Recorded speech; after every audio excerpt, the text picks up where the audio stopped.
आप सभी का बहुत बहुत स्वागत है मेरी इस YouTube चैनल में। आज इस वीडियो में हम लोग बात करेंगे मध्यकालीन भारत के इतिहास के संबंध में। यहाँ मैंने अधिकतर उन तथ्यों का समावेश किया है जहाँ से अक्सर परीक्षाओं में प्रश्न पूछा जाता है या फिर पूछे जाने की पूरी संभावना बनती है। वीडियो को आखिर तक देखिएगा और अच्छा लगे तो लाइक और शेयर जरूर करिएगा। वीडियो को स्टार्ट करते हैं तो मैंने कुछ इस तरह से रखा है वीडियो का फॉर्मेट। शुरू करते हैं तो देखिए, मध्यकालीन भारत की शुरुआत 1206 से मानी जाती है जो 1707 तक था। तो ये मध्यकालीन भारत का ये समय आपको ध्यान रखना है। मध्यकालीन भारत मुख्यतः दो भागों में विभक्त है, दिल्ली सल्तनत और मुगल काल। दिल्ली सल्तनत जो कि 1206 से 1526 तक और मुगल साम्राज्य या फिर कहें मुगल काल ये 1526 से वैसे तो 1858 तक है, लेकिन 1707 में औरंगजेब की मृत्यु तक मध्यकालीन भारत माना गया। उसके बाद आधुनिक भारत की शुरुआत हो जाती है। इनके अलावा विजयनगर साम्राज्य, बहमनी साम्राज्य, इनका भी महत्वपूर्ण स्थान है मध्यकालीन भारत के इतिहास में। कुतुबुद्दीन ऐबक मोहम्मद गोरी का गुलाम था।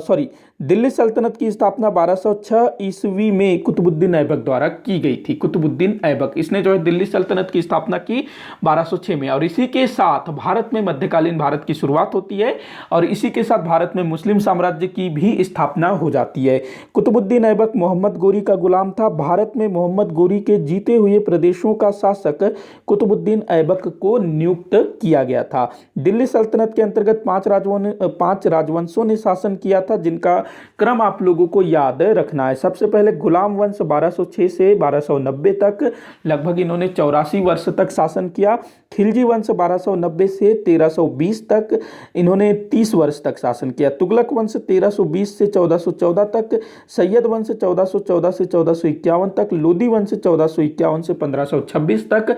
ये पांच राजवंशों ने दिल्ली सल्तनत के अंतर्गत 1206 से 1526 तक शासन किया। ये क्रम आप लोगों को याद रखना है। सर्वाधिक समय तक तुगलक वंश के शासकों ने शासन किया, 1320 से 1414 तक, लगभग 94 वर्ष, और सबसे कम खिलजी वंश के शासकों ने 1290 से 1320, लगभग 30 वर्ष। आगे बढ़ते हैं। भारत में दिल्ली सल्तनत का संस्थापक, तुर्क साम्राज्य का संस्थापक, मुस्लिम साम्राज्य का संस्थापक और गुलाम वंश का संस्थापक कुतुबुद्दीन ऐबक था, क्योंकि सबकी शुरुआत जो है 1206 में ही होती है। क्योंकि दिल्ली सल्तनत, इसके अंतर्गत पहला राजवंश गुलाम वंश, और ये मुस्लिम थे तो मुस्लिम साम्राज्य, साथ ही साथ लोग तुर्क थे तो तुर्की साम्राज्य। दिल्ली सल्तनत के अंतर्गत अधिक समय तक शासन करने वाला राजवंश तुगलक वंश है, जिसने लगभग 94 वर्ष तक शासन किया। दिल्ली सल्तनत के अंतर्गत सबसे कम समय तक शासन करने वाला राजवंश खिलजी वंश था, जिसने 1290 से 1320 तक मात्र 30 वर्ष तक शासन किया। दिल्ली सल्तनत के अंतर्गत सबसे लंबे समय तक शासन करने वाला बहलोल लोदी था, जिसका शासनकाल 1451 से 1489 तक था। मतलब कि दिल्ली सल्तनत का सबसे अधिक समय तक शासन करने वाला सुल्तान कौन था? लोदी वंश का शासक था बहलोल लोदी। दिल्ली सल्तनत के अंतर्गत सबसे लंबे समय तक शासन करने वाला दूसरा सुल्तान फिरोज शाह तुगलक था, जिसका शासनकाल 1351 से 1388 तक था। तो ये क्रम याद रखेंगे। सबसे लंबे समय तक शासन करने वाला सुल्तान कौन? बहलोल लोदी। दूसरे नंबर पर फिरोज शाह तुगलक। कुतुबुद्दीन ऐबक ने अपनी राजधानी लाहौर को बनाई थी, जो कि दिल्ली सल्तनत का संस्थापक था। कुतुबुद्दीन ऐबक ने दिल्ली में कुव्वतुल इस्लाम मस्जिद का निर्माण करवाया, जो निर्माणाधीन जैन मंदिरों को तुड़वाकर बनवाया गया था। तो ये भी काफी बार पूछा गया है, ध्यान रखेंगे। जितनी चीजें हैं सब पूछा गया है। कुव्वतुल इस्लाम मस्जिद दिल्ली में, जो कि भारत में तुर्कों द्वारा निर्मित पहली मस्जिद थी, कुव्वतुल इस्लाम मस्जिद, जो लगभग 1192 में बनी थी। कुतुबुद्दीन ऐबक ने अजमेर में 2.5 दिन का झोपड़ा नामक मस्जिद का निर्माण करवाया। ये पहले सरस्वती मंदिर या फिर संस्कृत विद्यालय हुआ करता था, जिसको कि चौहान वंश के शासकों ने बनवाया था। तो इसके स्थान पर इन्होंने जो है एक मस्जिद बनवाया। कुतुबुद्दीन ऐबक ने दिल्ली में कुतुब मीनार के निर्माण कार्य को आरंभ करवाया, किंतु उसके आकस्मिक निधन के कारण इस कार्य को दिल्ली सल्तनत के अगले सुल्तान इल्तुतमिश ने पूर्ण किया। दिल्ली में कुतुब मीनार, तो इसके निर्माण का कार्य कुतुबुद्दीन ऐबक शुरू तो करता है, लेकिन बहुत जल्दी उसकी डेथ हो जाती है। बाद में इल्तुतमिश ने इसको पूरा किया। कुतुबुद्दीन ऐबक की मृत्यु चौगान खेलते समय लाहौर में हुई थी। चौगान ना पोलो को बोला जाता है, पोलो जिसमें खिलाड़ी जो है घोड़े पर होते हैं और उनके हाथ में स्टिक होती है, मैदान में गेंद होता है। तो ये खेलते समय 1210 में इसकी डेथ हो जाती है। इल्तुतमिश दिल्ली सल्तनत का प्रथम सुल्तान था जिसने सुल्तान की उपाधि धारण की थी। कुतुबुद्दीन ऐबक ने सुल्तान की उपाधि धारण नहीं की थी। इल्तुतमिश ने दिल्ली सल्तनत की राजधानी लाहौर के स्थान पर दिल्ली को बनाई। पहले कहाँ थी? लाहौर में थी कुतुबुद्दीन ऐबक के समय। इल्तुतमिश ने तुर्कान चहाल गानी का गठन किया था, काफी बार पूछा गया है। इल्तुतमिश चंगेज खां का समकालीन था। इसके समय में चंगेज खां के आक्रमण का भय भी बना हुआ था, लेकिन इसने जो है किसी तरह से टाल दिया। सुल्तान की उपाधि धारण करने वाला सुल्तान इल्तुतमिश था, मतलब पहला सुल्तान हो गया ना। इल्तुतमिश ने इक्तादारी व्यवस्था की शुरुआत की, काफी बार पूछा गया इक्तादारी व्यवस्था। और इक्ता का प्रमुख होता था इक्तेदार। शुद्ध अरबी के सिक्के जारी करने वाला पहला सुल्तान इल्तुतमिश था जिसने चांदी का टका और तांबे का जीतल चलाया था। ये भी पूछा गया है। इल्तुतमिश ने भारत के पहले मकबरे का निर्माण करवाया। भारत का पहला मकबरा इल्तुतमिश ने बनाया था। इसका बेटा था महमूद, तो वो जो है बंगाल विद्रोह का दमन करने गया हुआ था, जहां पर उसकी मृत्यु हो जाती है, तो उसकी याद में इसने मकबरा बनवाया दिल्ली में। रजिया सुल्तान एकमात्र महिला सुल्तान थी जो इल्तुतमिश की पुत्री थी। 1236 से 1240 इसका शासनकाल था। बहराम शाह के समय नाइब पद का सृजन हुआ, काफी इंपॉर्टेंट है, नाइब का पद अक्सर पूछा गया है।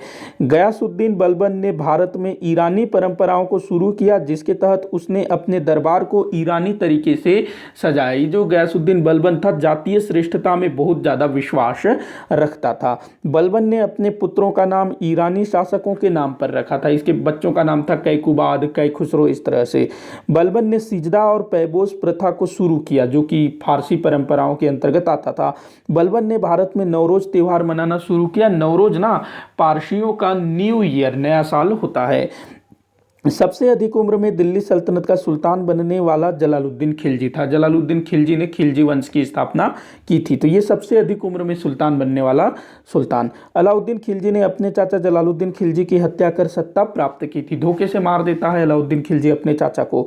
अलाउद्दीन खिलजी दिल्ली सल्तनत का पहला सुल्तान था जिसने दक्षिण भारत पर आक्रमण किया, काफी बार पूछा गया है। अलाउद्दीन खिलजी स्थायी सेना रखने वाला पहला सुल्तान था, ये भी बहुत बार पूछा गया है। अलाउद्दीन खिलजी ने अलाउद्दीन खिलजी ने घोड़े को दागने और सैनिकों का हुलिया लिखने की प्रथा शुरू की। ये क्या है? ने। तो ये क्या करता था? घोड़ों को दागता था, मतलब घोड़ों पर निशान लगा दिया जाता था। जो उत्तम किस्म के घोड़े होते थे उसको पहचानने के लिए निशान लगाया जाता था।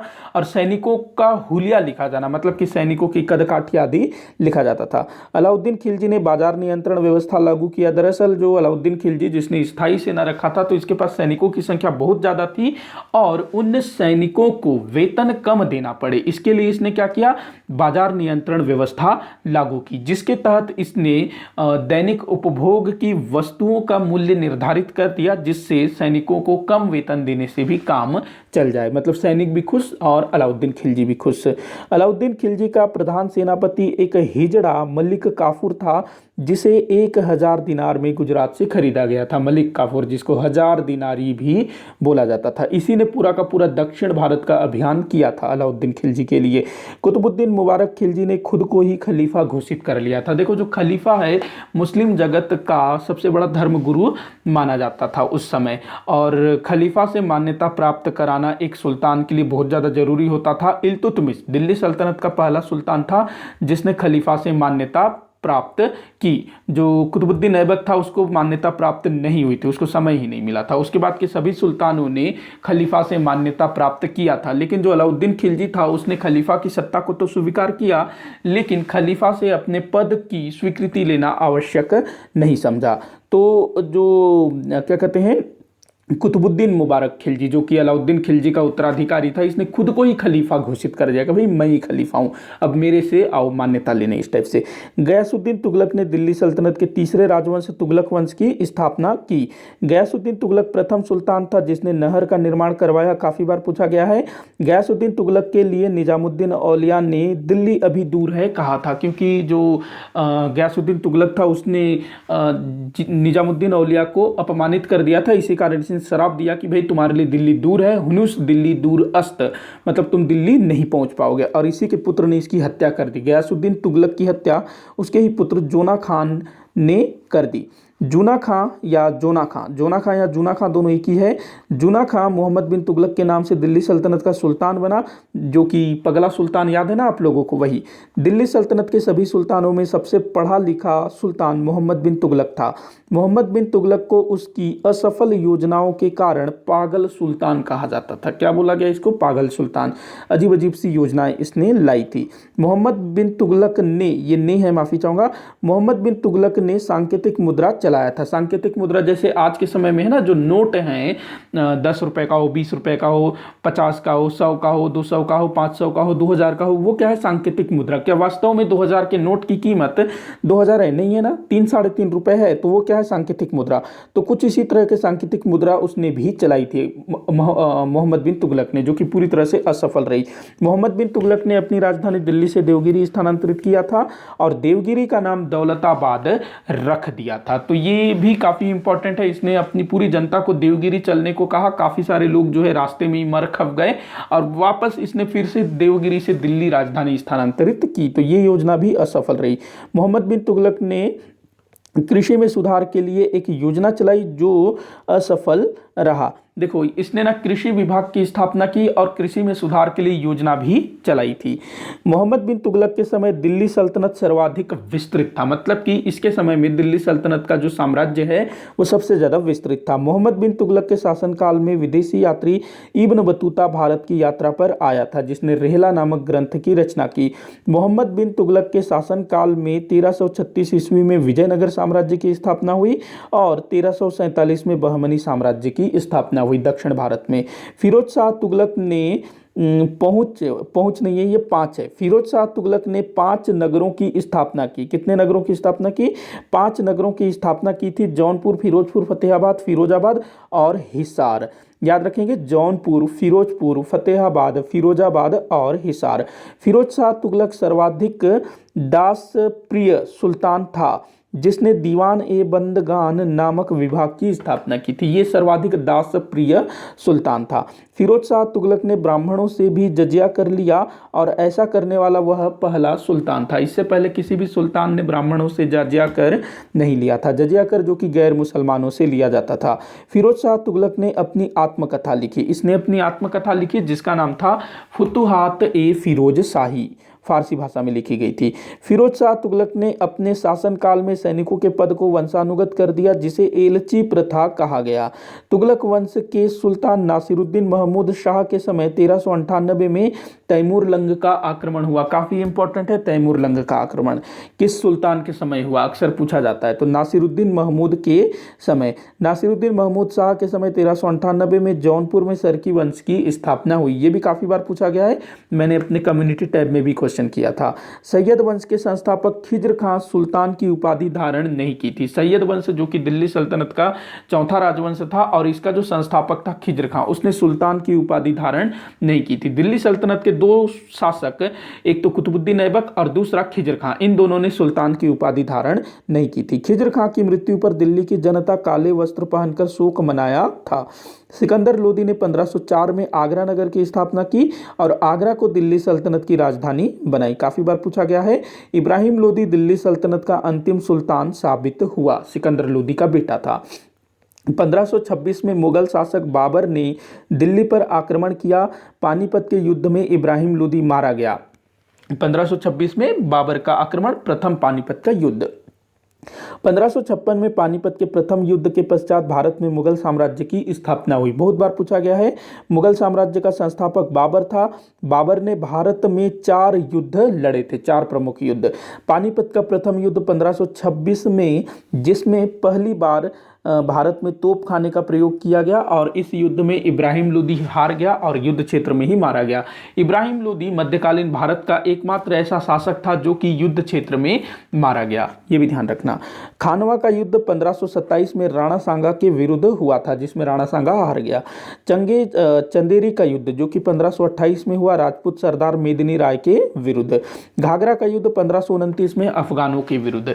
ये 4 युद्ध जो कि किसके द्वारा लड़े गए थे? बाबर के द्वारा, और चारों युद्धों में इसने विजय प्राप्त की थी।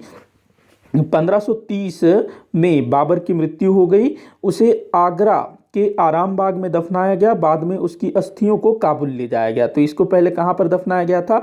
आगरा में, बाद में इसको काबुल ले जाया गया। अभी इसका जो मकबरा है काबुल में है। बाबर का उत्तराधिकारी हुमायूं हुआ। हुमायूं का सबसे बड़ा शत्रु अफगान सरदार शेर शाह सूरी था। 1539 में शेर शाह सूरी ने चौसा के युद्ध में हुमायूं को पराजित कर दिया। 1540 में शेर शाह सूरी ने बिलग्राम अथवा कन्नौज के युद्ध में हुमायूं को अंतिम रूप से पराजित कर दिया, जिसके बाद हुमायूं को भारत छोड़कर भागना पड़ा। इसके बाद कुछ समय तक शेर शाह सूरी और उसके उत्तराधिकारियों ने शासन किया। हुमायूं को 1540 से 1555 तक निर्वासित जीवन व्यतीत करना पड़ा। इस बीच 15 वर्षों तक पुनः भारत में अफगान शासन करते रहे। शेर शाह सूरी ने ग्रैंड ट्रंक रोड का निर्माण करवाया। काफी बार पूछा गया है। 1555 हुमायूं ने अपनी सत्ता पुनः प्राप्त कर ली। 1556 में हुमायूं अपने महल की दीन पनाह भवन नामक पुस्तकालय की सीढ़ियों से नीचे उतरते समय गिर गया और उसकी मृत्यु हो गई। ये लुढ़कते हुए मरा। इस पर काफ़ी सारे इतिहासकारों ने प्रतिक्रिया दी है। लगभग 14 वर्ष की आयु में अकबर को मुगल बादशाह बनाया गया। अकबर जो कि हुमायूं का बेटा था। पिता की मृत्यु के समय अकबर पंजाब के कलानौर में था। काफी बार पूछा गया है कि हुमायूं की मृत्यु समय अकबर कहाँ था। हुमायूं ने अकबर के संरक्षक बैरम खां को नियुक्त किया था। बैरम खां ने ही कलानौर में अकबर का राज्याभिषेक करवाया। 1556 में पानीपत के द्वितीय युद्ध में अकबर ने हेमू को पराजित किया। हेमू अर्थात हेमचंद्र विक्रमादित्य। अकबर ने बैरम खां के संरक्षण में 1556 से 1560 तक शासन किया। 1560 में बैरम खां का पतन हो गया। मक्का मदीना जाते समय एक अफगान ने बैरम खां की हत्या कर दी। 1560 से 1562 तक अकबर पेटीकोट शासन के अंतर्गत रहा। मतलब जो महिलाएं हैं ना, इसकी जो धाई माथी महामंगा, उसके नियंत्रण में था 1560 से 1562 तक। अकबर ने 1562 में दास प्रथा को समाप्त किया। भारत में दास प्रथा बहुत ज़्यादा प्रचलन में था ना, तो उसको इसने समाप्त किया। अकबर ने 1563 में तीर्थ यात्रा कर को समाप्त किया। हिंदुओं को अपने तीर्थ स्थलों के दर्शन के लिए टैक्स देना पड़ता था। 1564 में अकबर ने जजिया कर को समाप्त कर दिया। जो भी गैर मुस्लिम थे सबको जजिया कर देना होता था कि वो लोग मुस्लिम राज्य में रह रहे हैं, इसलिए कर देना पड़ेगा इस टाइप से। 1569 में जहांगीर का जन्म हुआ। अकबर का बेटा जहांगीर, जिसका नाम था सलीम। अकबर ने फतेहपुर सीकरी की स्थापना की और उसे अपनी राजधानी बनाई। अकबर ने गुजरात विजय के उपलक्ष्य में अपनी नई राजधानी फतेहपुर सीकरी का नाम रखा। इसका नाम ना पहले खाली सीकरी था। इसके सामने जो फतेहपुर लगा है वो गुजरात विजय के उपलक्ष्य में लगा है। गुजरात को जो है 1571 में जीता गया था। 1576 में अकबर ने हल्दी घाटी के युद्ध में महाराणा प्रताप को पराजित किया, जिसमें अकबर स्वयं नहीं गया था। अकबर की तरफ से कौन लड़ रहा था? मानसिंह, जो आमेर का राजा था मानसिंह, वो लड़ रहा था। 1575 में अकबर ने इबादत खाना की स्थापना की। उसके बाद देखिएगा अकबर ने 1582 में दीन ए इलाही धर्म की स्थापना की। अकबर ने 1583 में दीन ए इलाही संवत की शुरुआत की। सब इंपॉर्टेंट है। अकबर का अंतिम विजय अभियान असीरगढ़ के विरुद्ध था। असीरगढ़ जो कि दक्षिण भारत का एक किला है, तो यही जो है अकबर का अंतिम विजय अभियान था। अकबर के शासनकाल के अंतिम समय में उसके पुत्र सलीम ने विद्रोह किया था। सलीम ने अकबर के सलाहकार अबुल फजल की हत्या करवा दी थी। सलीम ने अपने दोस्त बुंदेला सरदार के द्वारा इसकी हत्या करवाई थी, अबुल फजल की। अकबर ने आमेर की राजकुमारी हरकाबाई से विवाह किया था। आमेर के राजा थे राजा भारमल, उसकी बेटी थी हरकाबाई, और हरकाबाई से ही जहांगीर का जन्म हुआ था। अकबर ने बैरम खां की विधवा सलीमा बेगम से विवाह किया और बैरम खां के पुत्र अब्दुल रहीम खान खाना को अपना धर्मपुत्र घोषित किया। देखो, जो अब्दुल रहीम खान खाना है ना, वो कवि थे ना, उनकी कविताएं आप लोगों ने पढ़ी होगी। साथ ही साथ वो एक सेना नायक भी थे। अकबर ने भू राजस्व के लिए दहसाला पद्धति लागू किया था, जो टोडरमल द्वारा लागू किया गया था। अकबर के दरबार में नवरत्न रहा करते थे, जैसे कि बीरबल हो गया, मानसिंह हो गया, टोडरमल हो गया, अबुल फजल, फैजी, तानसेन, ये सब रहते थे ना 9 लोग। अकबर ने बीरबल को राजा की उपाधि दे रखी थी। टोडरमल जो कि अकबर के समय दीवान था, वह पहले शेरशाह सूरी के दरबार में भी था। टोडरमल पहले किसके यहाँ काम करता था? शेरशाह सूरी के यहाँ। जब उसका पतन हो गया तो अकबर के यहाँ काम करने लगा। अकबर ने मनसबदारी व्यवस्था को शुरू किया। सैन्य व्यवस्था क्या थी? मनसबदारी व्यवस्था। अकबर का शासनकाल साहित्य के क्षेत्र का स्वर्ण युग कहा जाता है। 1605 में अकबर की मृत्यु हो गई। इसके बाद जहांगीर के शासनकाल में उसके बड़े पुत्र खुसरो ने विद्रोह कर दिया था। जहांगीर का जो बेटा था खुसरो, वो खुद बादशाह बनना चाहता था। जहांगीर ने सिख गुरु अर्जुन देव की हत्या करवा दी। इसने जो है सिख गुरु अर्जुन देव की हत्या करवा दी थी, क्योंकि इसका जो बेटा खुसरो जिसने विद्रोह किया था, उसको अर्जुन देव ने आशीर्वाद दे दिया था कि बेटा तुम राजा बनोगे, इस टाइप से। इससे क्रोधित हो गया और अर्जुन देव को मार दिया। जहांगीर का शासनकाल चित्रकला का स्वर्ण युग कहलाता है, क्योंकि ये खुद जो है बड़ा चित्रकार था। जहांगीर के समय मेवाड़ ने मुगलों की अधीनता स्वीकार की। मेवाड़ जहाँ के राजा थे महाराणा प्रताप, तो उन्होंने तो कभी अधीनता स्वीकार नहीं की, लेकिन उनके मरने के बाद जब जहांगीर आया तो उस समय क्योंकि काफ़ी लड़ाई झगड़ा हो रहा था, तो इसको विराम देना था, इसीलिए मेवाड़ ने जो है मुगलों की अधीनता स्वीकार की।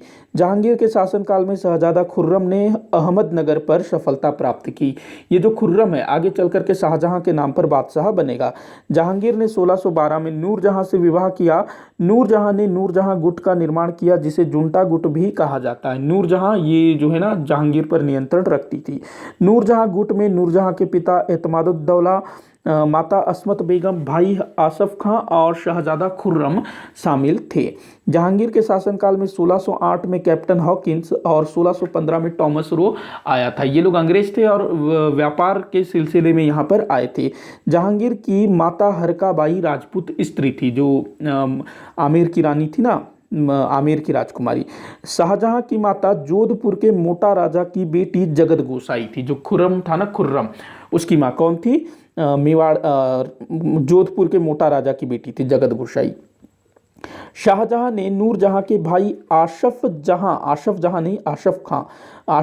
खां की बेटी अर्जुमंद बानो बेगम से विवाह किया। शाहजहां ने इसे मुमताज महल की उपाधि दी। देखो जो मुमताज महल है ये नूरजहां के भाई की बेटी थी, ध्यान रखना।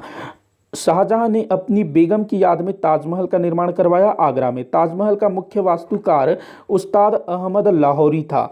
शाहजहां के शासनकाल को स्थापत्य कला का स्वर्ण युग कहा जाता है। शाहजहां ने अपनी नई राजधानी शाहजहानाबाद को बनाई, जिसकी नींव उसने स्वयं रखी थी। 1648 में मुगलों की राजधानी शाहजहानाबाद होती है। इससे पहले जो है आगरा ही मुगलों की राजधानी थी। शाहजहां के 4 पुत्र थे, दारा शिकोह, शाह शुजा, औरंगजेब और मुराद बख्श। शाहजहां के शासनकाल के अंतिम दिनों में जब वह बीमार पड़ गया, तब उसके पुत्रों में उत्तराधिकार का युद्ध छिड़ गया। मैं बादशाह बनूंगा ये बोल के। दारा शिकोह बहादुरपुर के युद्ध में सासू जी को पराजित किया। माफी चाहूंगा, यहाँ क्या ये ना शाह शुजा है। दारा शिकोह ने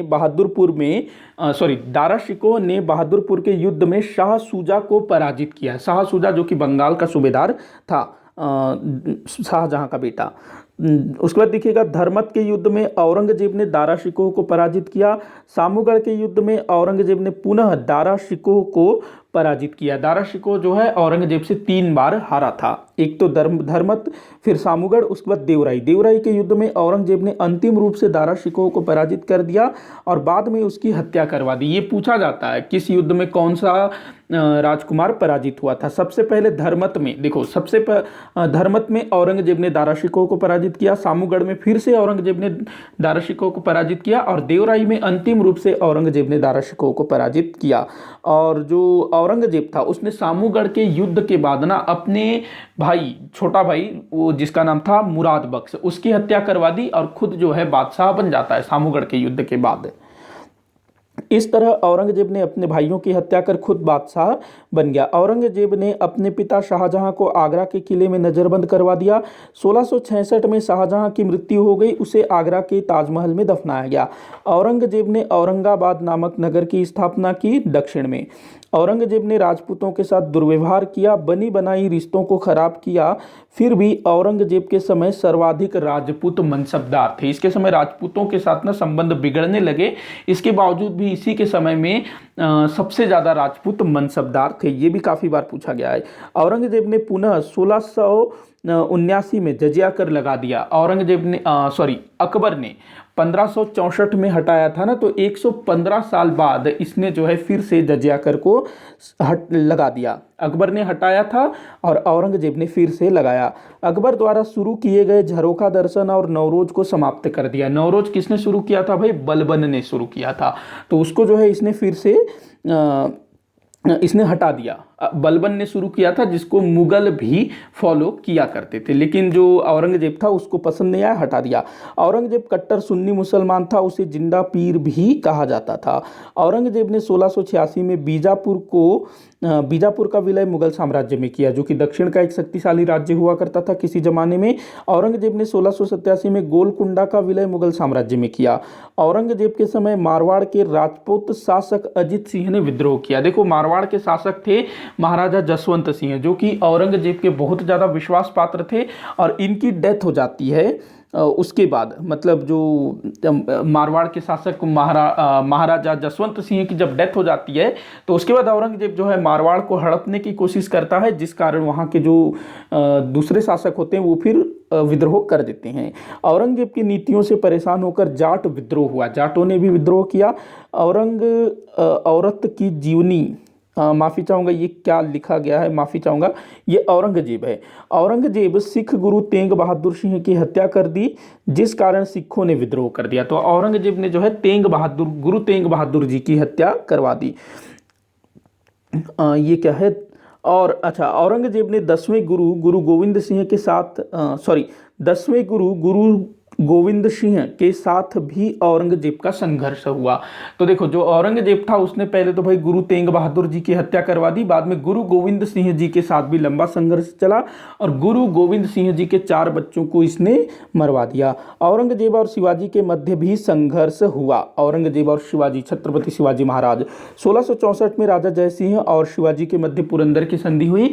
राजा जयसिंह जो कि आमेर का राजा था और औरंगजेब का सबसे बड़ा चाटुकार था। औरंगजेब के पुत्र अकबर द्वितीय ने विद्रोह कर दिया और दक्कन में जाकर छत्रपति संभाजी की शरण प्राप्त किया, और इस बात से औरंगजेब बहुत ज्यादा क्रोधित हुआ और औरंगजेब ने संभाजी की हत्या करवा दी और मराठों की राजधानी रायगढ़ पर अधिकार कर लिया। औरंगजेब जीवन भर मराठों के दमन में लगा रहा, किंतु वह पूर्ण सफल रहा। माफी चाहूंगा, पूर्ण सफल नहीं, असफल रहा।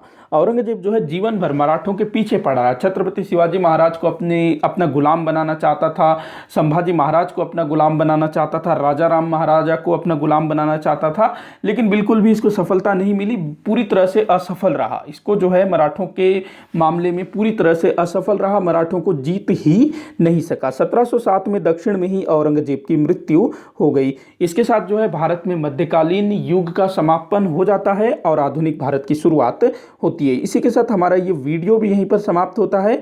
आप लोग मुझे कमेंट करके बताइएगा कि ये वीडियो आप लोगों को कैसा लगा। जो भी डाउट हो उसको जरूर बताइएगा ताकि मैं उसको सॉल्व कर सकूं। वीडियो को जितना हो सके उतना आप शेयर करिएगा। वीडियो को आखिर तक देखने के लिए बहुत बहुत धन्यवाद।